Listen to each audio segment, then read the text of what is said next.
Okay guys, paano mag-add ng pera sa ating EN-Money account gamit ang debit card or yung Butim Money card natin. So open mo lang yung apps ng EN-Money.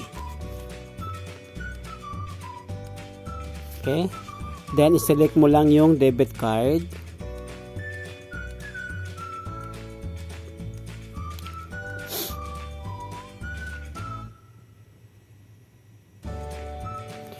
Tapos, ilagay mo yung card number, yung card holder name, yung month expiry date, at yung 3-digit na security code sa likod ng card mo. So, pag first time mo pang nagamit yung card, so ito yung gagawin mo. Kailangan mo na siyang i-add. Pagkatapos malagay yung card, guys, i-add mo na siya. Okay, mag-aantay tayo ng notification para sa pag-link ng card sa ating account. So, lagay mo lang yan. Mag-charge siya ng 1 dirham para sa pag-link ng card doon sa ating EN-Money account.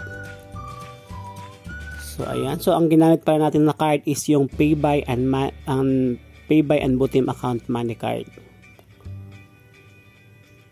So, ayan. Ilagay mo lang yung amount na pwede mong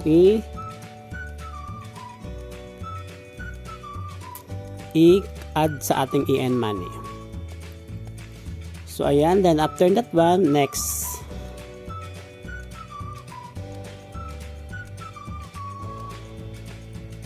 So, katapos, add dirham.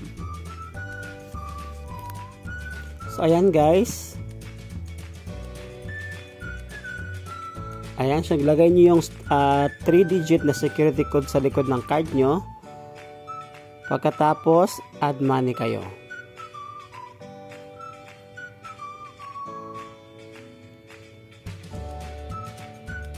Okay, antayin lang natin. So, ayan, makareceive tayo ng notification para sa ating pag-add ng money. Saka ilagay natin yung code para mag-successful yung ating transaction. So, submit lang siya guys. So, ayan, Butim and Pay by Money card ang gamit natin. So, mabilis na mag-top up dito guys. Kung wala kayong ibang card, pwede naman yung Butim card. So, ayan, successful na ang pag-top up natin sa ating EN-Money gamit ang ating Butim card. So, punta tayo sa home. Check natin kung pumasok na ba sa ating EN-Money. Ayan. Pumasok na yung in-add natin na pera galing sa ating Butim Money card. I-check naman natin yung ating application ng Butim kung nabawas na ba doon yung ating na-top up. So, papakita ko lang sa inyo yung Butim natin guys. So, ayan guys. Wala na siyang laman. So, thank you for watching and see you in my next vlog. Bye-bye.